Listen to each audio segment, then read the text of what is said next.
تخشى ومن نفس لا تسبح ومن دعاء لا يسمع. Amin ya rabbal alamin. Bapak, Ibu, hadirin sekalian, jemaah Masjid Raya yang kami muliakan, wabil khusus pengurus masjid, ketua, para imam, para dua bencana, para sesepuh yang hadir pada kesempatan kali ini. Pertama,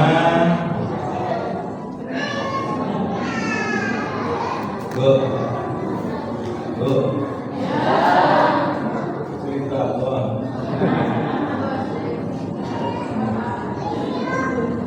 Satu kali ada sahabat Nabi itu, ya, duduk di masjid, ya Pak, tidak di jam sholat. Nabi lewat, karena di Masjid Nabawi kan dekat rumah Nabi.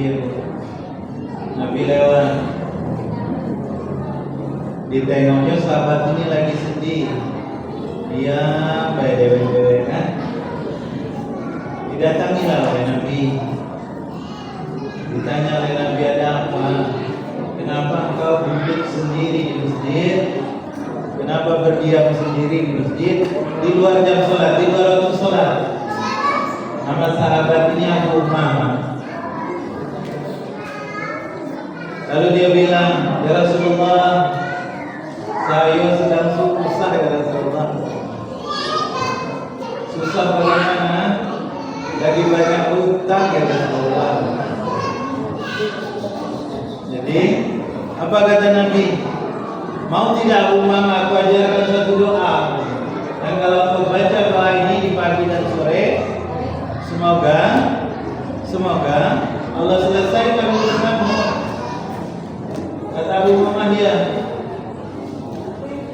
senang betul hati Abu Umamah karena mau diajari Nabi doa kan? Ya Bu. Lalu diajarilah oleh Nabi doanya.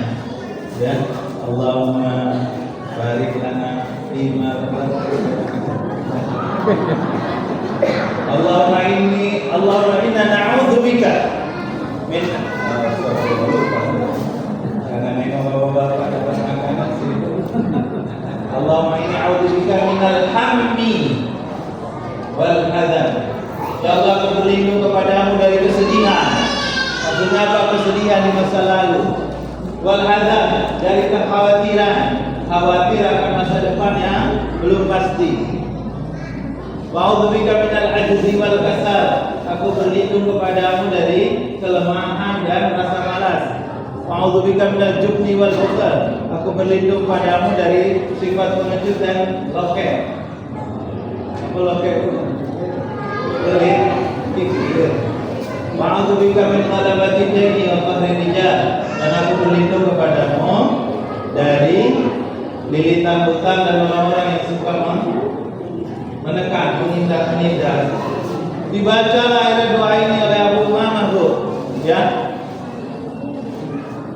Tidak lama kemudian Abu Umamah datang dan dia bersaksi, ya Rasulullah, hutang saya sudah lunas ya Rasulullah. Karena dia diamalkan oleh Abu Umamah waktu pagi dan petang. Ya Bu. Dengan doa itu bukan hanya beliau bukan hanya duduk banyak doa terus tidak. Selama ini dia sudah berusaha kurang doanya. Oleh Nabi disuruh baca doa, memperbanyak doa, memperkuat hubungan dengan Allah. Akhirnya Allah bantu dia menyelesaikan masalah. Amin ya rabbal alamin. Kita doakan semoga yang duduk di sini yang punya utangnya segera lunas. Amin. Semoga yang suka memberi utang kepada orang lain, apa doanya Bu? Mengikhlaskan utangnya gitu ya Bu. Semoga juga Allah beri limpahan pahala yang besar ya. Amin ya rabbal alamin. Jadi sengaja saya selalu mengajak Bu doa dulu sebelum belajar supaya apa? Ilmunya bermanfaat. Ya. Allahumma inna nas'aluka ilman nafi'an. Ya Allah, jadikanlah ilmu yang saya pelajari ini ilmu yang bermanfaat. Pak, doa sapu jagat apa Pak? Apa Pak? Rabbana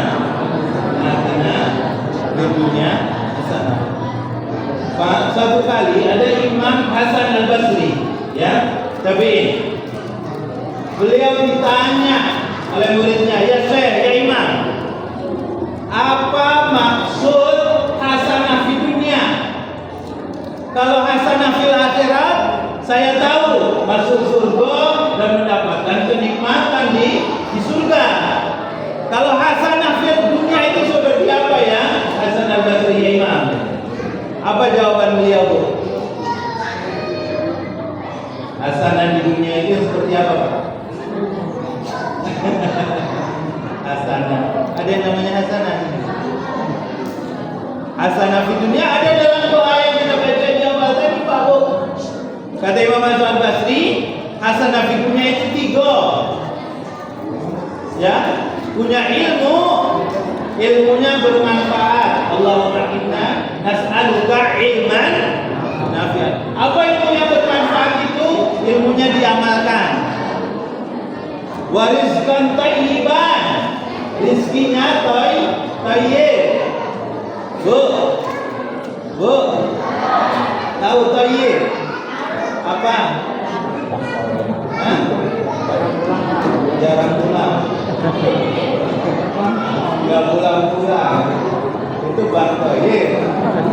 Thayyib itu baik, halal dan baik.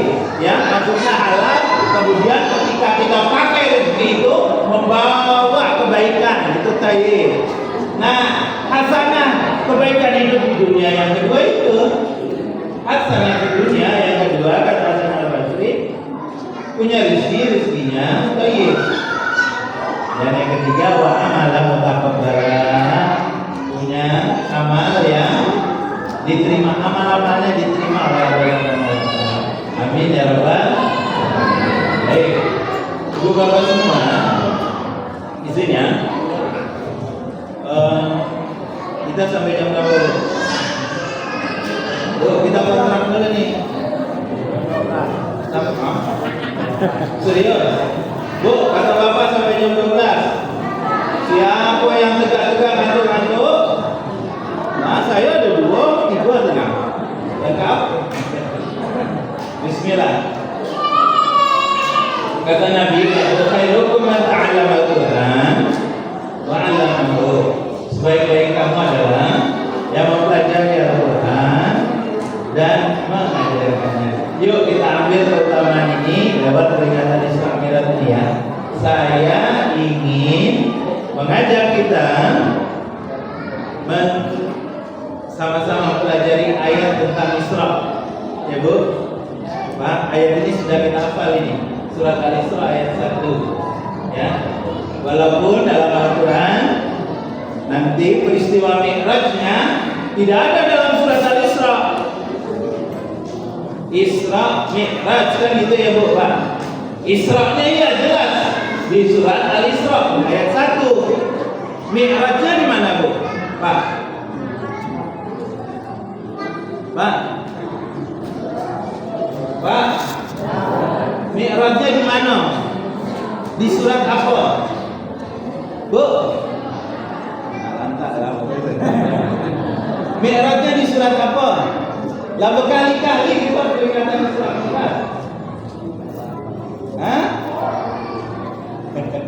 Mi'rajnya di surat An-Najm. Ya, An-Najm bahwa surat ke-53 ayat 13 sampai 18. Itu sampai jam 12 kita bahas pokoknya. Siap? Siap. Ayo bawa pena kalau lagi siap di tempat tulis. Kalau pena ini kering berarti baru kita berhenti ya. Ya Bu? Siap.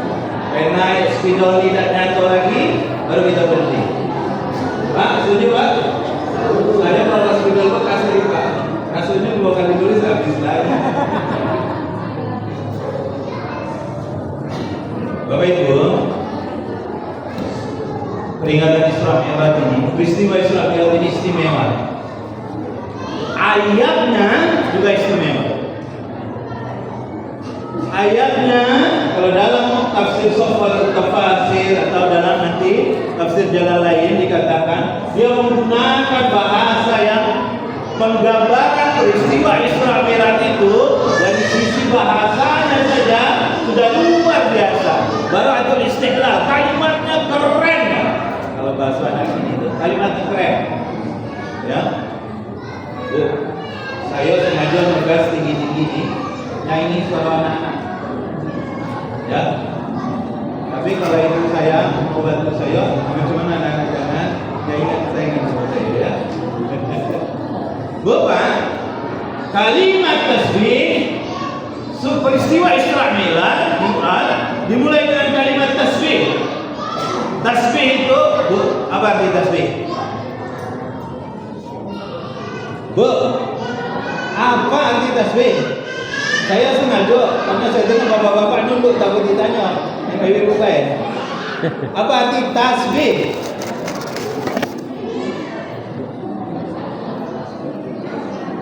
Hai.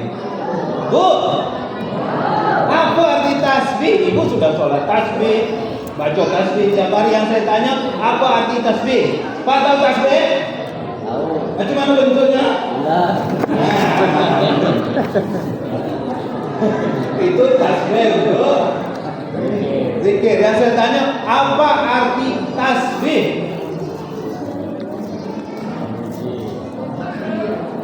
Maha suci. Ya Kudus. Artinya apa? Ada asma Allah, artinya Ya Kudus. Artinya apa? Maha suci juga. Ada dalam surat Al-Mulk, Tabarakalladzi biyadihil mulk. Apa arti tabarak di situ? Maha suci juga. Nah sekarang apa maksud maha suci ini? Surat Al-Isra ini, apa maksud maha suci yang sering kita baca? Subhanallah. Subhanallah. Apa artinya? Maha suci. Tapi apa arti yang sebenarnya? Yuk kita tengok ya. Pak, ini memang untuk dipakai nulis. Iya. Hah? Siapin kan. Iya ya. Subhanallah. Baru pertama saya kiraman. Bu, nampak Bu? Nampak saya? Nih saya tulis besar-besar ya Pak. Bismillahirrahmanirrahim. Saya tulis kalimat subhananya, ayat satunya. Ayat yang mau kita kupas ini ya.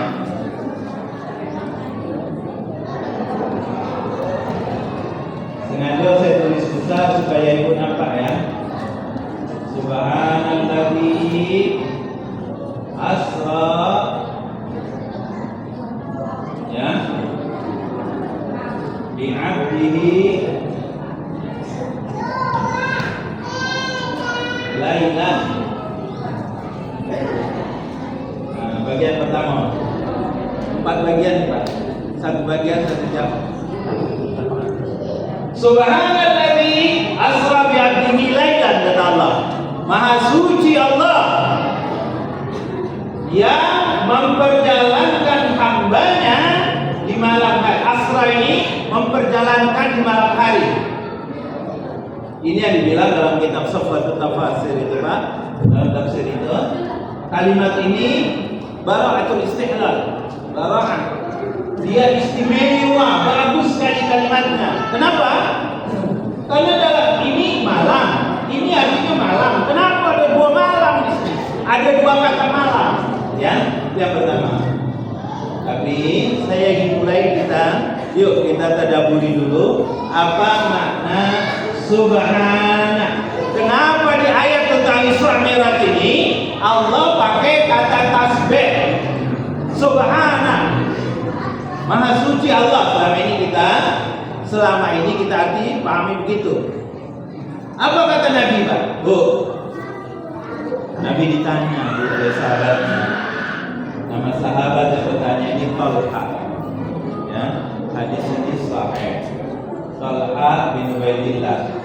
Beliau bertanya kepada Nabi kita, ya Rasulullah, ma makna subhana? Pada ayat ini, ma makna subhana? Apa arti kata subhana? Nabi jawab, ya Pak. Ini Nabi yang jawab ya Pak.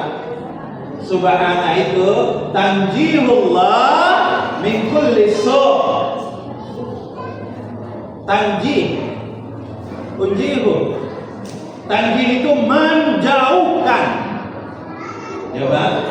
Saya sengaja agak lama cerita ini agar nanti kita menangkap kenapa Isra Mi'raj ini, kenapa Isra itu hebat, istimewa. Artinya yang dibawa juga istimewa. Apa yang dibawa oleh Nabi, yang dijemput oleh Nabi dari peristiwa ini bukan sholat. Ya, nanti ujungnya ke sana ya. Kata Nabi, subhana ini artinya tanjihullah, menjauhkan Allah dari segala kekurangan. Okay? Menjauhkan Allah, izin saya tulis, dari segala kelemahan, kekurangan, atau keburukan. Betul perkiraan saya salah buat sebentar. Ya. Ada yang baru. Jadi kalau orang bicara, orang berucapkan subhanallah, artinya saat itu dia sedang menjauhkan dan mensucikan Allah dari segala kelemahan, kekurangan, keburukan. Maksudnya apa? Kalimat tasbih itu adalah kalimat di mana seseorang bilang pada dirinya sendiri. Kalau orang bertasbih subhanallah, dia sedang bilang pada dirinya sendiri, Allah tidak punya kelemahan sedikit pun. Allah tidak punya kekurangan sedikit pun. Allah jauh dari kelemahan dan kekurangan itu. Maha suci Allah dari segala kelemahan dan kekurangan. Allah maha sempurna.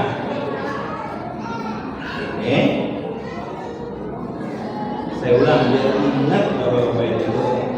Kalau itu lagi tasbih subhanallah, subhanallah, subhanallah itu artinya Bapak-bapak sedang bilang Allah itu maha sempurna, tidak punya kekurangan sedikit pun, tidak punya kelemahan sedikit pun.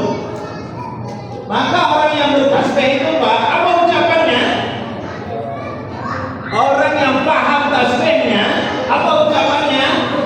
Rabbana ma khalaqta hadza batila. Ya Allah, wahai Rabbku, wahai penciptaku, apa saja ciptaanmu ini tidak ada yang kebetulan, tidak ada yang sia-sia. Semuanya pasti Allah rencanakan, pasti ada kebaikan di dalamnya. Saya ulang, apa saja yang Allah ciptakan di atas muka bumi ini tidak ada kekurangannya. Semua berdasarkan rencana Allah, ada kebaikan di dalamnya. Orang yang bertasbih, dia selalu berprasangka baik kepada ciptaan-ciptaan Allah. Dia tidak akan merendahkan ciptaan Allah.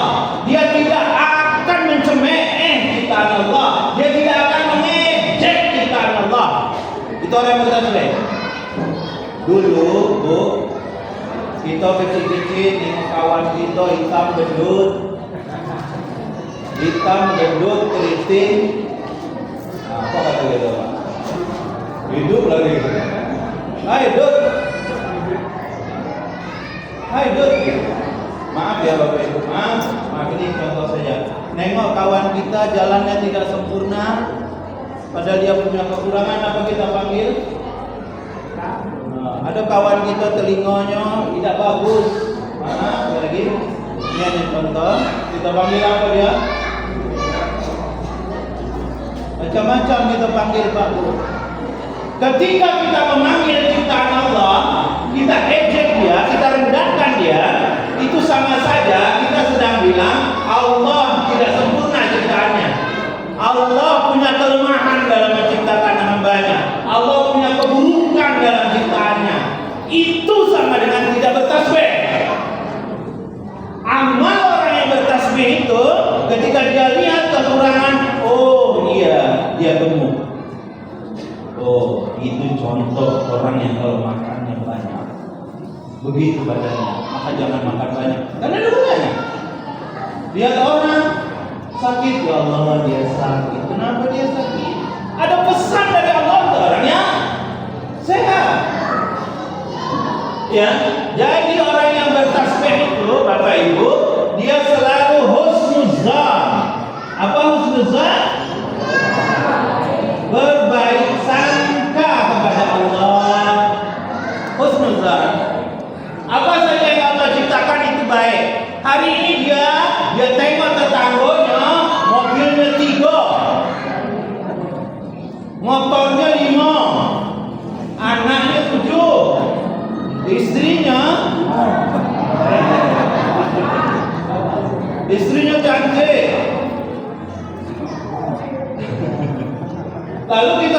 ya Allah. Itu kan? Kenapa kami itu aku cuma punya motor ya? Ya Allah ngampun ya, kasih banyak rezeki aku tidak. Kenapa macam ini hidup aku ya Allah? Ketika kita bicara seperti itu, kita mengeluh namanya, itu sama seolah-olah kita sedang bicara Allah tidak adil. Allah tidak adil. Padahal Allah ciptakan keadaan kita itu masing-masing ada kebaikannya. Pak, siapa yang pernah diperiksa polisi? Bu, ada yang pernah di BAP sama polisi? Ditanya-tanyai atas sebuah kasus ada? Wah, saro bu, saro. Masalahnya sih kok nanya sampai 4 jam, 8 jam, berulang-ulang. Saya mikir diperiksa polisi kayak macam itu capeknya peningnya. Itu satu urusan kecil, satu masalah. Apalagi kalau diperiksa malaikat saja. Orang kaya sama orang miskin kadang-kadang sama-sama ditanya dia polisi. Siapa yang paling enak jawab pertanyaan malaikat? Orang kaya atau orang miskin? Ada duit 1 juta. Orang miskin ditanya, nih duit 1 juta untuk apa baik? Bisa orang miskin itu jawab, ya Rasulullah, ya Allah, 500 bayar listrik, 200 bayar PAM, 300 di beras. Selesai. Kalau orang kaya kemana duit 10 juta tuh? Dari mana? Untuk apa? Saro jawabnya bu. Itulah makanya kata Nabi, orang kaya itu masuknya, surganya 500 tahun lebih lama daripada orang miskin. Jadi bahagialah jadi orang miskin. Ada keuntungannya, selalu ada kebaikannya.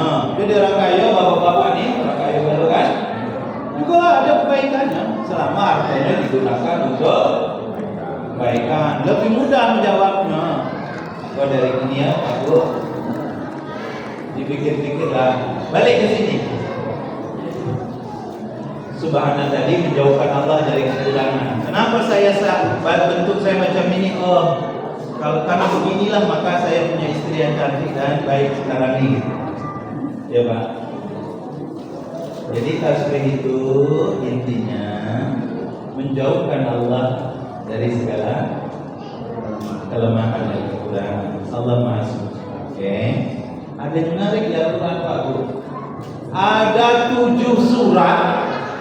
Ada 7 surat di dalam Al-Quran yang dimulai dengan kalimat tasbih.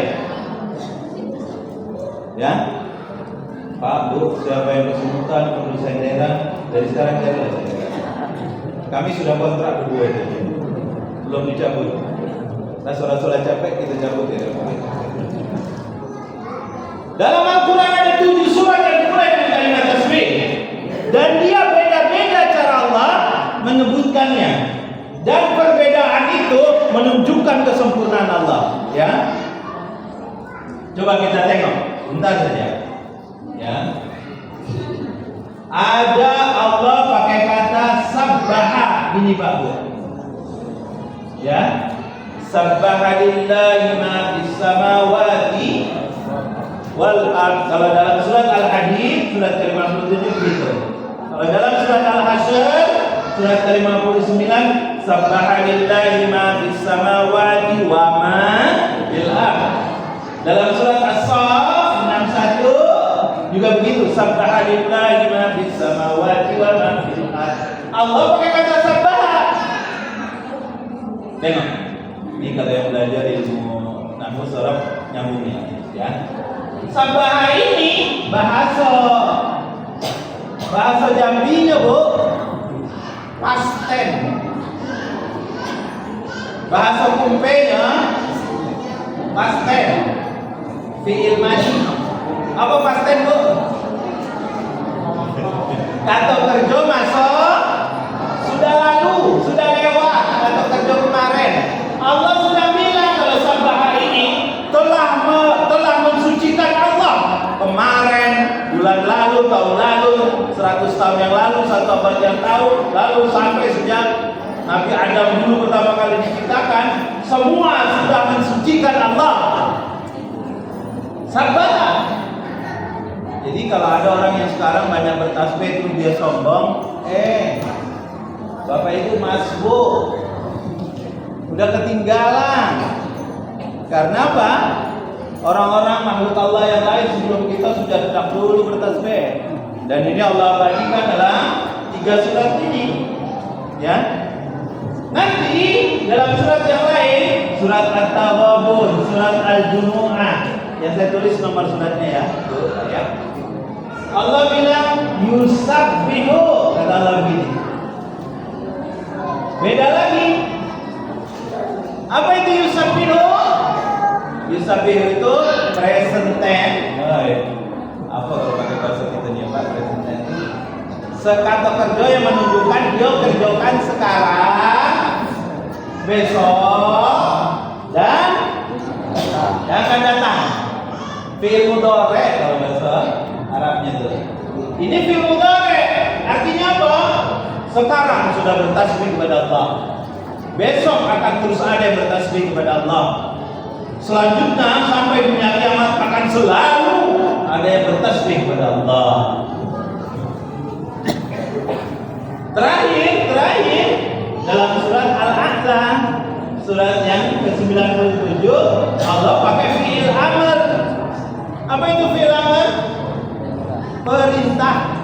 Maka wahai manusia, wahai penduduk Marodelang, sabbihisma rabbika, bertasbihlah kau, sucikanlah Tuhanmu, sucikanlah Rabbmu, sabbihisma rabbika, sucikanlah Rabbmu yang maha tinggi dari segala kekurangan dan kelemahan. Allah maha sempurna. Sekarang saya balik ke sini. Nih, tengok. Ini namanya masdar. Masdar itu kata benda. Sempurna kita belajar sekarang. Kata benda ini, ini saya ngajarin ini Pak Semana. Kata benda ini sifatnya tetap. Apa maksud tetap? Tengok saya jelaskan. Apa maksud subhana ini kata benda yang sifatnya tetap? Tengok ya Pak Bu. Dulu orang sudah bertasbih pada Allah, tidak bertambah kemuliaan Allah. Tidak ada orang yang bertasbih kepada Allah, tidak hina Allah, tidak berkurang kesempurnaan Allah. Ya, banyak orang yang bertasbih kepada Allah, tidak menambah kekuasaan Allah. Sedikit orang yang bertasbih atau tidak ada orang yang bertasbih, tetap Allah maha sempurna, tidak berkurang sedikit pun kesempurnaannya.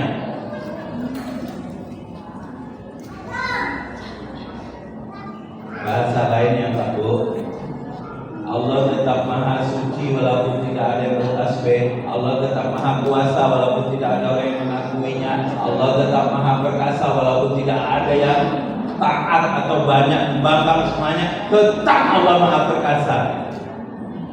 Ya Pak Bu. Jadi kalimat ini Allah sudah bilang kepada kita, maha suci Allah. Yang kamu mau bertasbih atau tidak bertasbih kepadanya, Allah tetap maha suci. Allah tidak butuh kita. Itu bahasa. Maksud kalimat tasbih ini Pak Bu, Allah sedang kasih tahu Allah tidak butuh tasbih kita. Karena yang butuh tasbih itu justru adalah kita kepada Allah. Kalimatani khafifatani fil lisan, sakilatani fil mizan, kata Nabi sallallahu alaihi wasallam. Ada dua kalimat yang jika dia diucapkan ringan sekali di lisan, khafifatani, tapi dia berat sekali di mizan. Apa itu? Subhanallah. Orang yang mensucikan Allah selalu berprasangka baik kepada Allah. Apapun yang terjadi, oh saya sakit berarti Allah suruh saya istirahat. Oh Allah sedang memberi saya cobaan, berarti Allah sedang mengingatkan saya. Bisa jadi mungkin karena saya jauh dari Allah, Allah pengen saya kembali, pengen saya mendekat kepada Allah, Allah kasih ujian. Oh, saya dikasih ujian bertubi-tubi. Oh, bisa jadi karena Allah ini menaikkan derajat kita. Bukankah orang kalau mau naik kelas selalu harus lewat ujian? Jadi selalu berprasangka baik dia sama Allah. Makanya kalimat tasbih itu Bapak Ibu tadi ringan di lisan tapi berat di mizan. Bu, Pak, tahu mizan? Ibu tahu mizan enggak? Iya, bentuknya macam mana? Bukan mizan di hadis ini bukan macam timbangan yang sering kita tengok belanja. Apalagi timbang sawit segala macam, Pak. Dah. Mizan dalam hadis itu dikatakan ya memang timbangan Allah, tapi luasnya seluas langit dan bumi. Bahkan dikatakan kalau seandainya Bapak Ibu bumi kita ini dilempar, bumi kita ini seperti cincin, kalau Bapak Ibu pakai cincin, dilempar ke tengah lapangan sepak bola yang luas. Itulah perbandingan antara bumi dengan mizan. Mizan Allah itu seperti lapangan bola kaki yang luas, bumi itu seperti cincin tadi, dan kelihatan dia. Itu yang namanya mizan. Dan kalimat subhanallah kata Nabi memenuhi mizannya Allah Subhanahu Wa Taala. Pahalanya memenuhi langit dan bumi. Kenapa begitu besar pahala orang yang bertasbih kepada Allah itu? Karena tadi Bapak, dia selalu ridho, dia senang, apapun yang dia terima, dia berprasangka baik terus kepada Allah Subhanahu Wa Taala. Subhanallah. Makanya tadi berat di timbangan. Kenapa? Karena orang yang bertasbih dan memahami apa yang dia ucapkan itu Pak, damai, orangnya tenang, orangnya baik sama orang lain. Tidak mudah marah, tidak mudah tersinggung, tidak suka mengeluh juga, karena dia tahu apapun yang dia hadapi pasti Allah punya maksud, pasti ada kebaikan, selalu berprasangka baik kepada Allah. Itu arti subhanallah. Ibu sudah begitu belum memahaminya? Pak, sudah begitu belum? Kalau selama ini kita cuma paham suci Allah, suci Allah, ya kudus suci, tabarak suci. Nah, ini tanjibullah min kulli su, kata Nabi SAW. Ya. Nah, ayat tentang Isra ini dimulai dengan kalimat tasbih ini. Ya Pak, Allah bilang dan ini pakai kata benda masdar. Artinya mau kamu bertasbih tidak bertasbih, Allah tidak bertambah mulia, tidak ada satupun orang luar dalamnya bertasbih, tidak bertambah hina Allah. Allah tetap maha sempurna, Allah tetap maha suci, gitu kata Allah. Tidak ada satupun orang yang percaya bahwa Muhammad SAW diperjalankan dari Mekah ke Palestina dalam satu malam lalu nyambung ke Sidratul Muntaha. Sebelum pagi sudah balik lagi. Tidak ada yang percaya satupun. Tetap Allah bisa lakukan perjalanan itu. Karena Allah Maha Kuasa, karena Allah Maha Perkasa, karena Allah Maha Sempurna, karena Allah Maha Agung. Itu yang dibilang oleh Nabi ketika pagi-pagi, Pak, Bu. Pagi-pagi Nabi keluar sampai di Bukit Safa ketemu dengan Abu Jahal. Apa kata Abu Jahal, Pak, Bu? Muhammad, kurang lebih begitu ya. Ada berita baru apa pagi ini? Kayak bahasa Jawa ya. Apa cerita pagi ini? Jadi Rasulullah itu Pak, orang kafir itu walaupun dia tidak percaya sama Nabi, tapi kalau ketemu Nabi ada kabar baru apa gitu. Makanya Pak, surat Ad-Duha sama Al-Insyirah itu kan ceritanya karena Nabi sedikit gelisah Pak, wahyu tidak turun-turun. Nabi setiap keluar ditanya, ada berita apa? Belum ada, kagak kasih tahu. Besok ketemu lagi belum ada. Besok ketemu lagi belum ada. Gelisah Nabi Pak. Itu kisah tentang wahyu yang terputus sebentar ya Pak. Lalu sudah itu turunlah surat Ad-Duha, turunlah surat Al-Insyirah. Ya. Nah pada peristiwa Isra Mi'raj juga sama. Abu Jahal tanya ada peristiwa apa? Muhammad karena dia mengalami langsung peristiwa itu, Pak Bu. Dia tahu dan sudah melihat kekuasaan Allah. Linuriyahu min ayatina. Itu ayat itu ya. Karena Allah sudah kami tunjukkan kepadamu tentang tanda-tanda kekuasaan kami, kata Allah Subhanahu. Maka Nabi Muhammad bilang sama Abu Jahal semalam saya jalan ke Al-Aqsa. Saya diperjalankan ke Al-Aqsa, lalu naik ke langit, turun lagi ke Al-Aqsa, balik ke Mekah. Balik ke Mekah. Tadi malam kata Abu Jahal, "Iya, sekarang kamu sudah balik." "Iya." "Yakin?" "Iya." "Aku kasih tahu semua orang Mekah ya." "Iya, kasih tahu lah." Dikumpulkan oleh Abu Jahal. Sebelum itu dia pergi dulu ke rumah. Maaf, dikumpulkan dulu, suruh Nabi ngomong. Apa yang terjadi waktu itu, Pak Bu? Banyak orang kemudian merasa berpikir Nabi Muhammad berdusta. Ya Bu. Banyak yang berdusta. Ummu Hani, sepupu Nabi, waktu sebelum Nabi keluar pagi, Ummu Hani itu bilang, karena Nabi Muhammad itu berangkat dari Ummu Hani ya, memang dari rumah Ummu Hani sepupunya. Dia bilang, "Ya Muhammad, jangan kasih tahu peristiwa ini pada orang lain, nanti orang lain akan mendustakan kamu." Nabi bilang, "Tidak, saya akan beritahu." Karena peristiwa ini juga lah, maka mulai pagi itu seorang sahabat mulia namanya Abu Bakar punya gelar As-Siddiq itu dikasih bagi itu. Kenapa? Dialah orang yang pertama percaya kepada peristiwa Isra Mi'raj itu. Bahkan kata Abu Bakar, lebih dari itu aku percaya. Kenapa? Karena Abu Bakar paham betul kalimat tasbih. Allah Maha Sempurna. Ya. Oke, baik. Sudah. Jadi subhana ya, Pak, Bu. Alladzi yang. Gimana, Pak? Kita ubah berkaitan. Jadi subhana ini, Pak Bu, mulai sekarang Bu, mulai sekarang yuk kita amalkan kalimat tasbih ini. Mulai sekarang kalau kita bertasbih itu, subhanallah. Ingat abang dan pula, bang belum balik lagi ya. Apa masa aku belum pulang dulu ya? Biasanya sudah pulang, baca tasbih itu. Subhanallah. Oh mungkin abang dapat rezeki baru ini.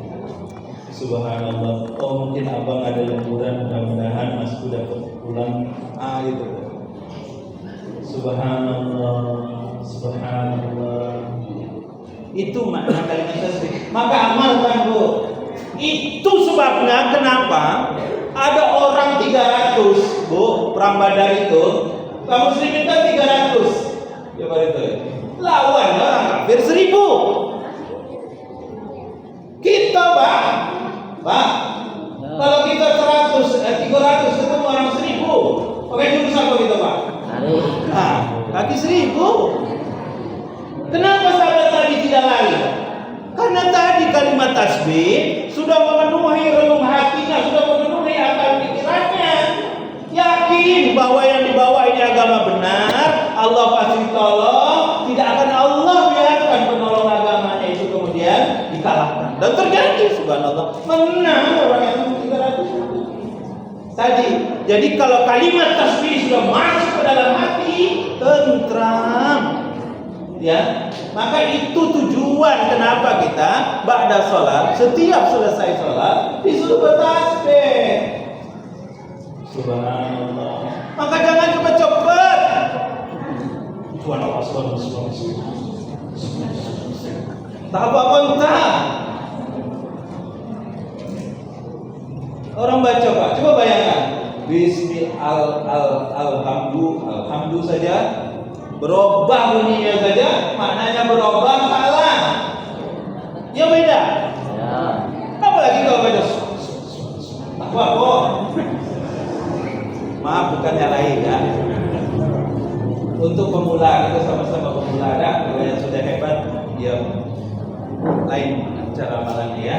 Coba Bapak bayangkan. Nih, Bu.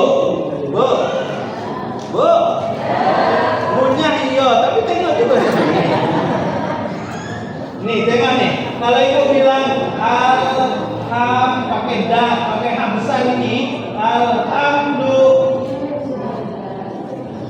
Sama yang betul kan pakai ha kecil ini alhamdu ini. Kalau ini artinya segala puji bagi Allah. Kalau pakai hamzah alhamdu, bapaknya sudah salah disambung, salah. Kalau ibu nyebutnya alhamdu kan hamzah tuh. Nih. Kalau ini artinya segala kekeringan, kegersangan, ketadusan, baca kering. Hamadah itu artinya itu. Jadi kalau bapak baca, ibu baca alhamdu, alif lam ini menunjukkan galau-galau. Galau-galau. Semuanya. Semua kegersangan, kekeringan, ketadusan, baca kering milik Allah. Alhamdulillahirabbil alamin. Bukan pakai ain, dia pakai alamin. Alamin artinya pedih siksanya. Pantas kita udah gak turun-turun asap. Sawit turun panennya, produksinya. Ngetrek, kamu udah hujan-hujan. Iya, karena kita bacanya alhamdulillah dewe ya. Panggil. Coba baca pakai ha kecil yang benar segala puji ha. Lah ibu baca subhanallah. Tambah jadi apa artinya tuh? Cari dewek. Pak, saya hanya mau kasih tahu. Jadi Pak, jangan ini. Pak, kita cabut ya. Dan sampai jam 12 gitu ya. Salaman dulu gitu Pak. Langsung pulang saya. Bismillah, ibu capek, tidak Bu. Bapak sudah menunggu di rumah. Kalau ada di sini. Kalau ini artinya alhamdulillah. Maka penting ini, apalagi kalau kita baca subhanallah, apalagi kalau cepat-cepatnya gitu Pak. Jadi zikir yang elok itu ya Nabi ajari kepada kita. Kita tengok lagi dah macam mana kan, seperti apa Nabi berzikir. Itu yang kita tunjukkan ya. Yang jelas Nabi itu dia penuhi hak seluruh huruf. Ya, pas dia menyebutkan. Nah, sama kalimat tasbih ini kita kan selain kita sebut Pak. Jadi jangan bertasbih hanya di mulut saja.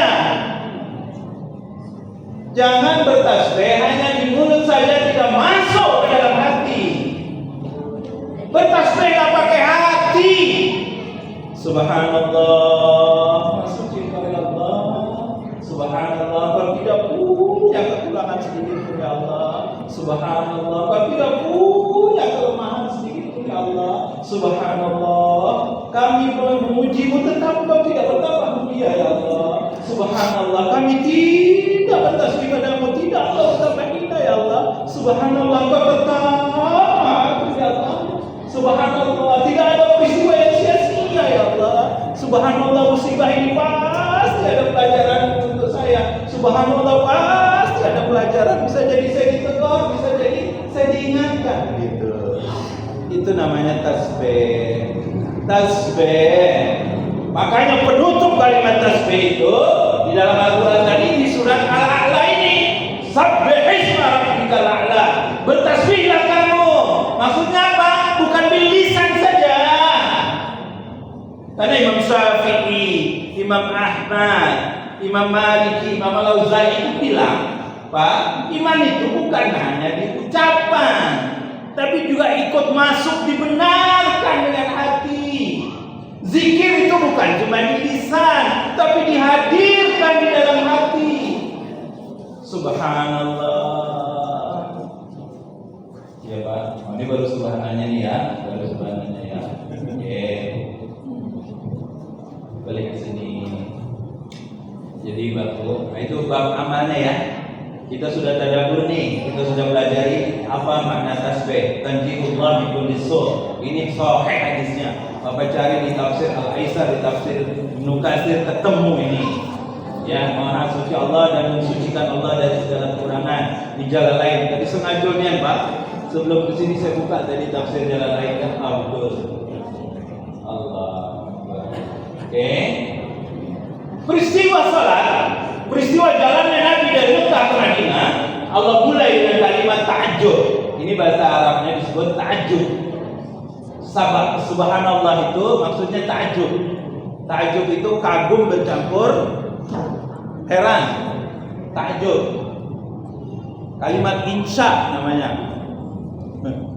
Insya itu kalimat yang diucapkan dengan pemahaman dan perasaan, bukan hanya bilisan. Tabarakallah, gitu Bu. Nih saya contohkan apa arti kalau Ibu baca tabarakalladzi biyadihil mulk, gitu ya. Tabarakallah, tabarak itu artinya maha suci Allah. Dari kata barokah, barokah itu artinya kebaikan yang banyak.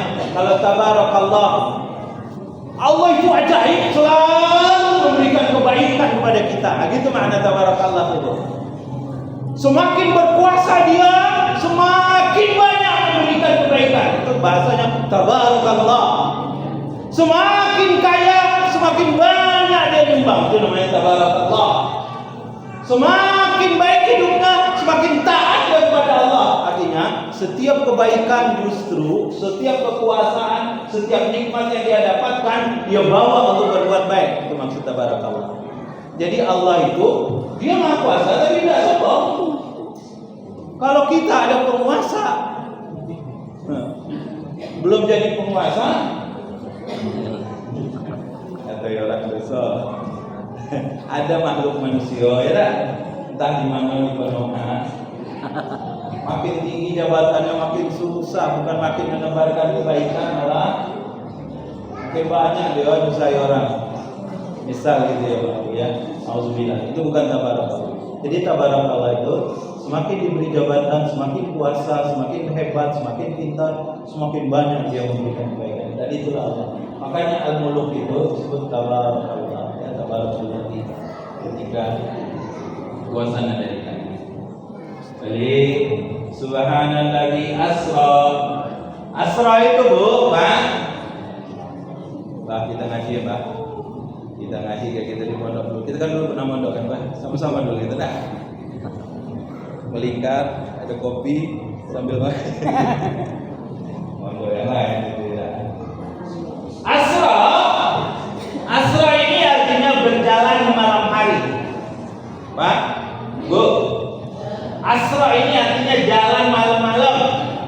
Jadi kalau suami ibu suka jalan malam-malam, dia sedang isra. Nah, Nabi yang suka jalan malam namanya Nabi Israel. Siapa itu Israel? Nabi Yakub, karena dia suka jalan malam. Anak-anaknya disebut Bani Israel, anaknya 12, maka disebut Bani Israel. Ya, oke.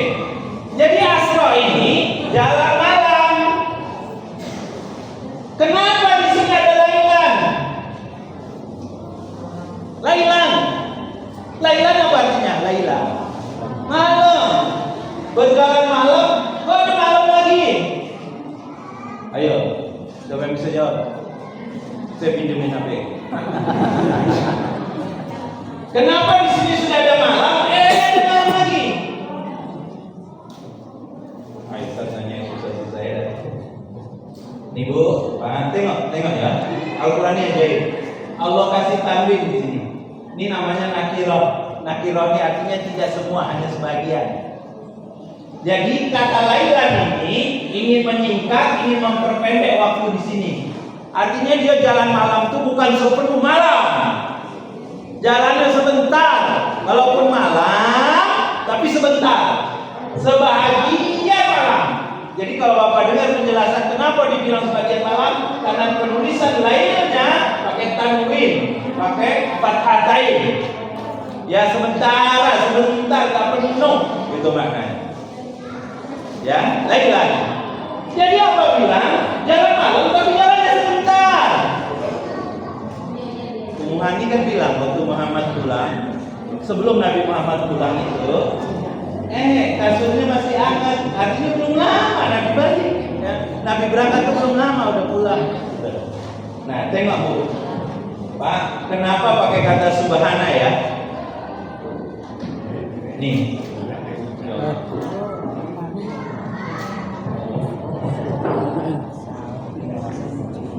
Kenapa pakai kata subhana? Ini buat maker ya Pak? Enggak, betul. Perlu yang tenaganya kuat. Sampai mana tadi? Sampai mana? Separuh malam. Lain. Memperpendek, mempersingkat. Begini Bu Pak. Tengok ya, tengok. Nanti hubungkan sama kalimat subhana ya. Tengok ya. Kalau ibu ada Al-Quran, buka surat Al-Ma'arij, okay? Surat ke-70. Dalam surat Al-Ma'arij ayat 4, Bang, Mi'raj itu kata tunggal, kata jamaknya, ya, Mi'raj itu mufrad, kata tunggal, kata jamaknya Ma'arij. Mi'raj itu tangga naik, Ma'arij itu tangga untuk naik. Nah, ada surat Al-Ma'arij namanya. Surat tentang tangga-tangga yang naik ke atas yang sangat banyak. Nah, di surat Al-Ma'arij ini Allah bilang ayat 4. Nanti tengok ya Pak. Ta'arujul malaikatu war-ruhu ilaihi fi yaumin kana miqdaruhu khamsina alfa sana. Tengok, ayo kita artikan. Ta'arujul malaikatu war-ruhu ilaihi. Naik seluruh malaikat war-ruh, dan ruh di situ adalah malaikat Jibril, bukan ruh manusia ya yang meninggalkan. Ruh di situ seluruh ahli tafsir sepakat itu malaikat Jibril. War-ruh ilaihi, kepada rohnya, fi yaumin, satu hari. Tengok Pak, Bu, Allah bilang Mi'rajnya, naiknya malaikat sama malaikat Jibril itu ke langit menghadap Allah itu fi yaumin. Fi yaumin itu satu hari. Karena miqdaruhu, kalau manusia yang mengerjakannya, maka butuh waktu khamsin itu 50 alfa ribu sana tahun. Kalau manusia yang ngerjainnya dengan perjalanan secepat cahaya 300.000 km per detik itu, dia butuh kita manusia untuk sampai itu butuh khamsina alfa sana. Ini kata Al-Quran ya, bukan kata saya. Surat Al-Ma'arij, surat ke-70 ayat 4. Semua tafsir mengatakan ini. Okay. Artinya kalau reguler, iya Pak, yang biasa, bukan plus. Bukan juga roda, bukan dua itu. Ini yang reguler. Kalau reguler, malaikat baik naik ke Allah, ada ke rohnya, itu butuh waktu 1 hari. Kalau reguler, manusia itu 50.000 tahun untuk menggambarkan, dijelaskan lagi dalam tafsir. Kata Hamsin Al-Fasan ini menggambarkan panjangnya, jauhnya, beratnya perjalanan itu, sekaligus menggambarkan betapa luasnya alam ciptaan Allah Subhanahu wa taala ini. Ya. Sekarang pertanyaan Pak. Bu Pak, berapa lama Nabi Muhammad Mi'raj? Sebentar, enggak sampai semalam. Ya, Laila hanya tidak dijelaskan memang dalam sirah berapa lamanya, tapi katakan tidak 1 malam. Tempat duduk Nabi Muhammad itu masih aman waktu Nabi Muhammad balik lagi. Ya, kata Ummu Hani. Nah, waktu Nabi kita Sallallahu Alaihi Wasallam balik lagi ke tempat itu. Coba pikir Pak Bu, pikir. Kalau reguler saja butuh waktu 1 hari malaikat. Dalam peristiwa Isra Mi'raj ini hanya sebentar. Allah perjalankan Nabi itu tak secepat kilat. Itulah makanya peristiwa Isra Mi'raj ini Allah awali dengan kata subhana untuk menggambarkan apa? Sempurna Allah ini. Apa saja kalau Allah berkehendak bisa terjadi. Mau percaya tidak percaya, Allah bisa. Kalau Allah bilang kun, fayakun, jadi. Ya Bapak Bu. Masya Allah. Nah, stop sampai di sini. Saya stop. Ya. Jadi peristiwa sholat ini luar biasa, Pak. Menggambarkan peristiwanya itu saja, penggunaan kata-katanya saja udah dahsyat. Keluar biasaan dari cara menceritakan ini, bagaimana Allah menyampaikan ini menggambarkan apa yang dibawa itu sesuatu yang juga sangat istimewa, luar biasa yang dibawa ini. Tengok. Bu, sekarang saya nanya, mohon jawab betul-betul ya. Sampai jam berapa? Dah, betulan nih Pak, sampai jam berapa kita Pak? Kalau ini sudah. Saya nimbangin ibu tuh, kayaknya daripada saya lama ibu balik. Nah, secepatnya ya. Coba lihat sambungan ayat ini Pak. Subhanalladzi asra bi 'abdihi lailan minal masjidil haram ilal masjidil aqsa. Pertanyaan. Kalau ini pikir ya, Bu. Isra Mi'raj itu tujuannya apa? Menjemput perintah sholat. Perintah sholat dijemputnya di mana? Bu, perintah sholat itu dijemputnya di mana? Sidratul Muntaha, di langit. Oke? Iya. Sekarang pertanyaan Pak, kan jemputnya ke langit. Ngapa mampir dulu ke Palestina? Bapak kalau mau ke Jambi, apa iya Bapak ke Inggau dulu baru ke Jambi? Hah? Kan langsung dari Suralamun langsung belok kiri. Tidak kan ke Inggau dulu balik lagi ke tujuan Bapak ke Jambi. Sekarang pertanyaan, kenapa Nabi dari Masjidil Haram, dari Ka'bah itu tidak langsung dibawa oleh malaikat naik ke atas? Kan dari Ka'bah itu sejajar dengan Baitul Ma'mur di langit ketujuh itu Pak, tempat Nabi Ibrahim. Dan nanti di langit itu juga Nabi Muhammad, Nabi SAW bertemu dengan Nabi Ibrahim alaihissalam di sana. Nabi Ibrahim sedang bersandar di Ka'bahnya. Langit para malaikat itu yang setiap hari ditawafi oleh 70.000 malaikat. Dan tidak pernah malaikat yang sudah tawaf balik lagi sejak dunia diciptakan sampai terakhir. Sehari 70.000. Bapak hitunglah berapa jumlah malaikat. Sekali yang sudah tawaf tidak pernah balik lagi. Dan dia tidak pernah kosong. Coba bayangkan. Allah, berapa banyak malaikat ya? Dah, sekarang balik pertanyaan ini. Ini penting nih, Pak, Bu. Dan ini selesai ini gitu. Cuma cukup sekali itulah saya nanya. Sudah tuh saya jelaskan. Berarti kita tutup. Ya, lama-lama. Kenapa transit dulu, Pak? Jawabannya 3. Oke. 1. Bu, Pak. Transit ada tujuan. Kenapa tidak langsung ke langit? Transit ada tujuan. Allah sudah memberitahu bahwa Masjid Al-Aqsa itu juga masjid kita. Oke. Saya ulang. Allah memberitahu bahwa Masjid Al-Aqsa itu masjid umat Islam. Ketika Allah bilang itu masjid umat Islam, berarti kita semua diundang untuk datang ke sana. Kita semua dianjurkan untuk datang ke sana. Nabi bilang kalau mau ziarah ada 3 tempat yang harus kamu prioritaskan, kata Nabi. 1 Masjidil Haram, 2 Masjidil Aqsa, yang ketiga 2 Masjid Nabawi, yang ketiga Masjid. Pernah ibu berpikir, bapak berpikir untuk datang ke Al-Aqsa? Oh, agak datang tak balik lagi.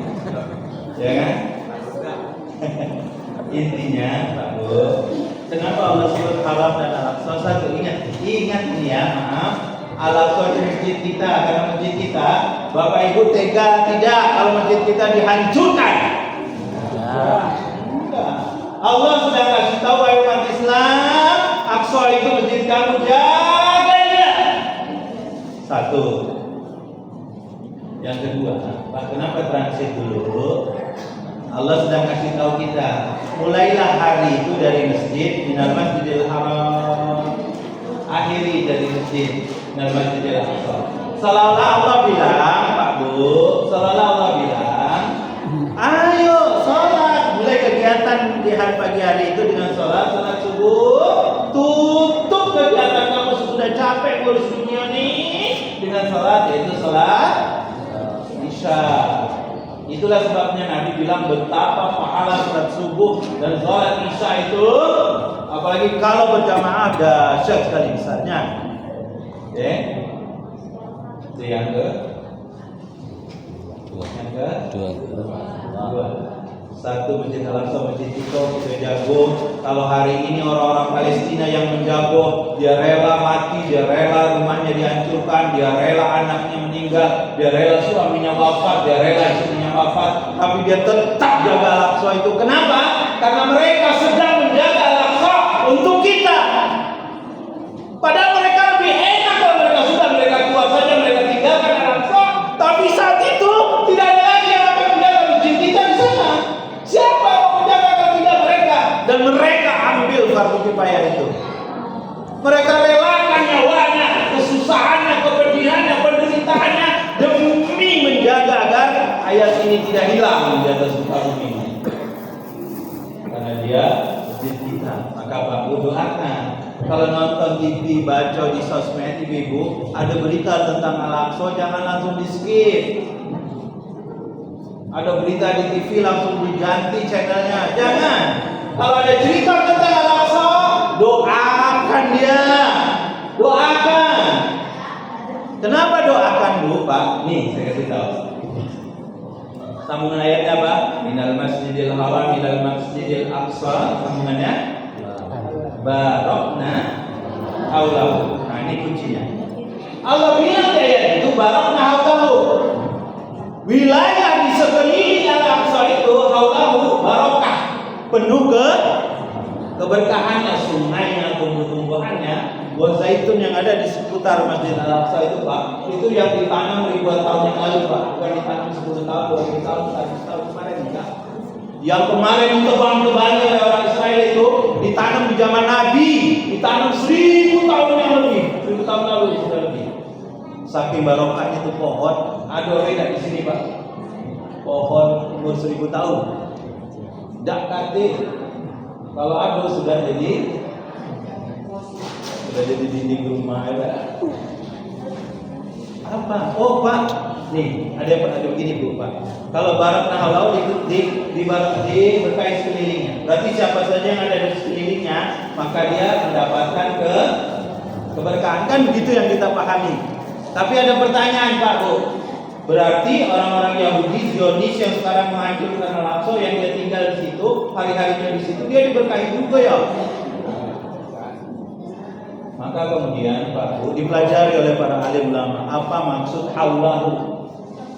Sepakatlah para ulama Pak Bu, yang dimaksud haulahu itu bukan hauliyah ma'aliyah, bukan sekeliling dalam artian tempat saja. Tapi haulahu itu dia bermakna hauliyah fikriyah, hauliyah aqdiyah. Haulahu itu maksudnya siapa saja yang memikirkan Al-Aqsa, siapa yang yakin hatinya Al-Aqsa itu masjid umat Islam, masjid yang harus dijaga, pikiran dan perasaannya sedih kalau melihat Al-Aqsa, setiap melihat Al-Aqsa dihancurkan, orang belajar menjaga Al-Aqsa ini, kemudian dia berdoa, ya Allah tolong saudara kami, ya Allah tolong saudara kami. Orang yang seperti itu, orang yang memikirkan Al-Aqsa, yakin di Al-Aqsa itu adalah masjid umat Islam, termasuklah dia barokna haulahu. Itu sebabnya maka kemarin-kemarin itu Pak, orang di Jakarta pada demo, di berbagai negara seluruh dunia Muslim berdemo. Kenapa? Karena mereka yakin keberkahan itu pada perhatian, pada pertolongan buat kita yang jauh dari Al-Aqsa. Maka kalau dari mereka bilang, ya Pak, sama-sama baca kunut nazilah, itu berarti hauliyah aqdiyah barakah. Ya, oke. Penutup.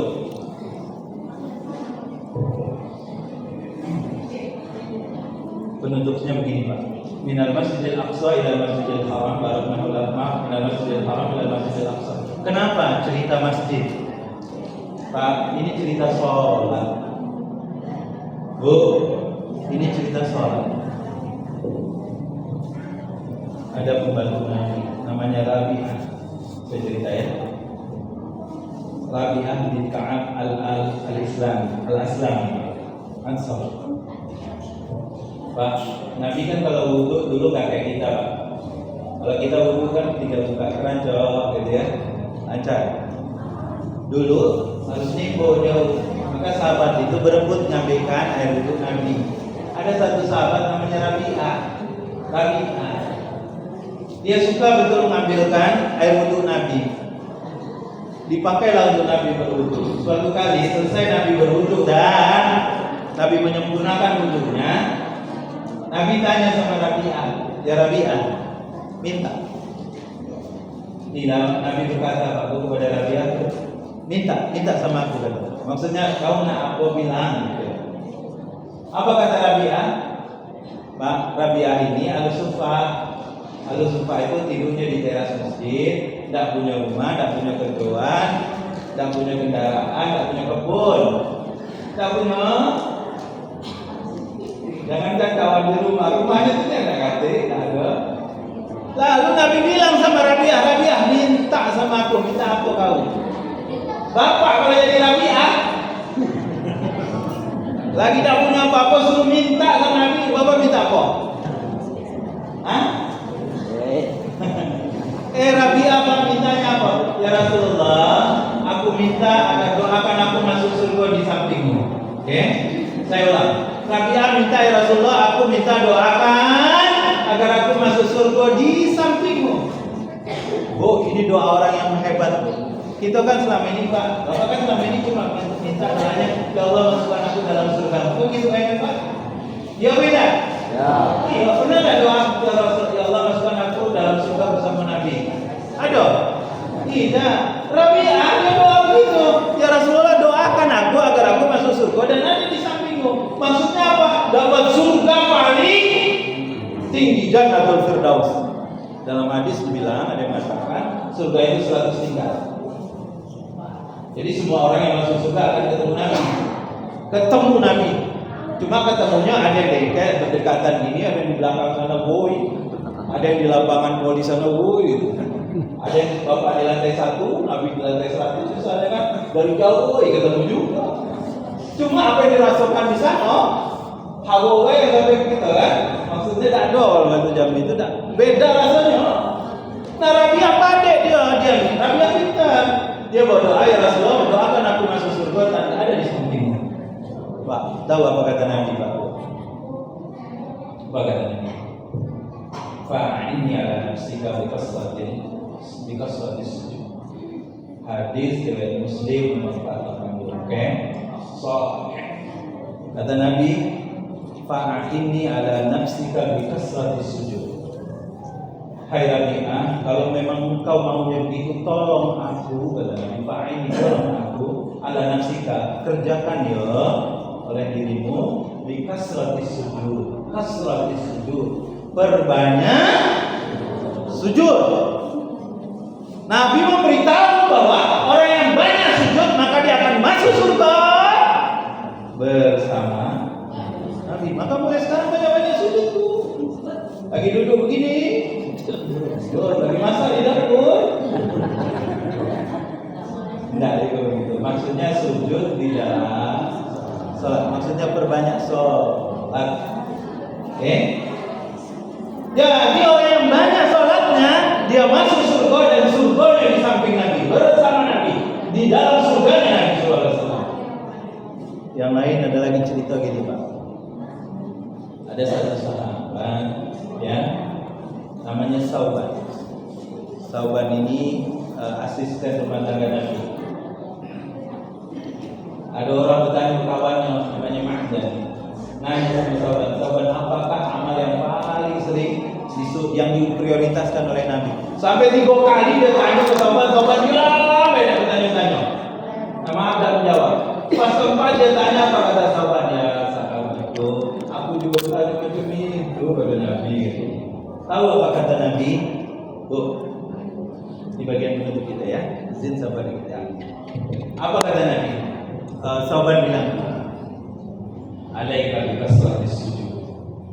Alaika bikasratis sujud. Nabi menyuruh kita untuk memperbanyak sujud. Fa innaka, karena sesungguhnya jika engkau ya fa innaka la tasjudu lillahi sajdatan, karena sesungguhnya kata Nabi SAW, jika kamu tidaklah kamu sujud dengan satu sujud kepada Allah Subhanahu wa taala illa rafa'akallahu anha darajatan, tidaklah kecuali Allah angkat derajat kamu. Wa hatta anka bina khati'atan, dan Allah hapuskan dari kamu dengan satu kesalahan.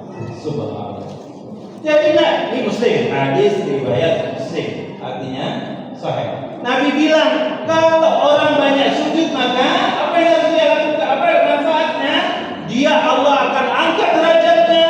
Setiap kali satu sujud Allah angkat derajatnya. Setiap satu kali sujud Allah hapus satu kesalahannya. Ya Allah, ibu dari subuh sampai sekarang sholat wajib berapa rakaat?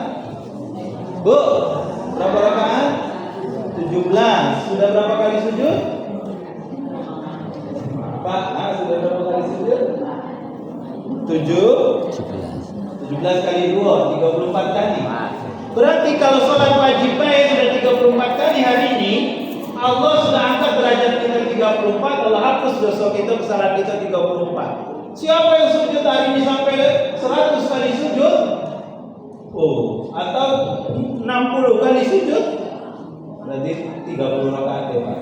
Sholat wajib 17, sholat rawatib 12, sudah 29, sudah 58 kali sujud. Banyak sekali Allah tinggikan derajatnya. Bapak-bapak kan mau, siapa sih yang tidak mau derajatnya diangkat? Dan ini yang bilang Allah, kalau Allah angkat derajat di kita, maka semua manusia nanti akan hormat pada kita. Semua manusia akan agung, akan muliakan kita. Nah caranya kata Nabi, alaika bikasrati sujud, tolonglah diri kamu sendiri dengan banyak-banyak sujud. Satu lagi hadis Nabi bilang begini. Ini kata Nabi ya Pak, Bapak Ibu sekalian. Aqrabu ma yaqulu abdi min rabbih. Keadaan yang paling dekat dari seorang hamba kepada Rabbnya adalah ketika wa huwa sajidan, ketika dia sedang sujud. Itulah waktu tempat paling dekat seorang hamba dengan Allah. Maka Nabi bilang fa aktsarat du'a, maka waktu sujud perbanyaklah doa, tapi jangan lagi sholat wajib. Ya, nanti imam sudah naik dulu, sudah tahiyat, masih juga sujud. Salah, tidak mengikuti imam kita. Kapan kita banyak-banyak doa atau berlama-lama itu ketika sholat sunnah, sholat sendirian, tidak berjamaah. Ya. Karena dia posisinya paling dekat, banyakkan doa, kata Nabi SAW. Nabi yang ajarin, bukan saya ya. Nah, Bapak Ibu semua, apa maksud saya cerita ini? Sholat itu diambil, dijemput, istimewa betul. Penggambaran peristiwa penjemputan itu istimewa. Puasa, zakat, sholat, puasa, zakat, haji itu bukan dijemput, diantar perintahnya oleh malaikat ke bumi, ke Madinah. Tapi khusus untuk sholat Allah. Nabi jemput, bukan cuma ke langit satu sampai ke langit ke Sidratul Muntaha, di atasnya lagi langit yang ketujuh. Dijemput ke tempat yang agung itu. Itu menunjukkan betapa agungnya sholat. Betapa penggambaran ini menggambarkan betapa sholat itu istimewa. Betapa hadis-hadis tadi memberitahu bahwa kalau kita ingin naik derajat, ingin disayangi Allah, ingin masukkan surga, dapat surga Firdaus, maka kerjakanlah sholat. Jadi istimewa sholat. Ya Pak. Nah, saya pesan untuk diri saya, keluarga dan juga kita semua yang ada. Sebentar lagi Ramadan. Ya Bu. Berapa hari lagi? Bentar lagi lah pokoknya 20, 24 atau 25 lagi. Karena masih tanggal 5 nih. Ya. Tanggal 6 malamnya memang ya. Nanti Ramadan itu kan pahala berlipat-lipat ganda Pak. Saya ajak. Apa yang saya ajak pada Bapak Ibu? Satu, jadikan jadikan Ramadan besok menjadi Ramadan terbaik sepanjang umur kita. Selama kita hidup ini, jadikan Ramadan ini jadi Ramadan terbaik. Salah satu caranya apa? Jadikanlah di Ramadan ini sujud terbanyak dalam satu bulan di bulan Ramadan sebelum kita. Kalau selama ini kita sama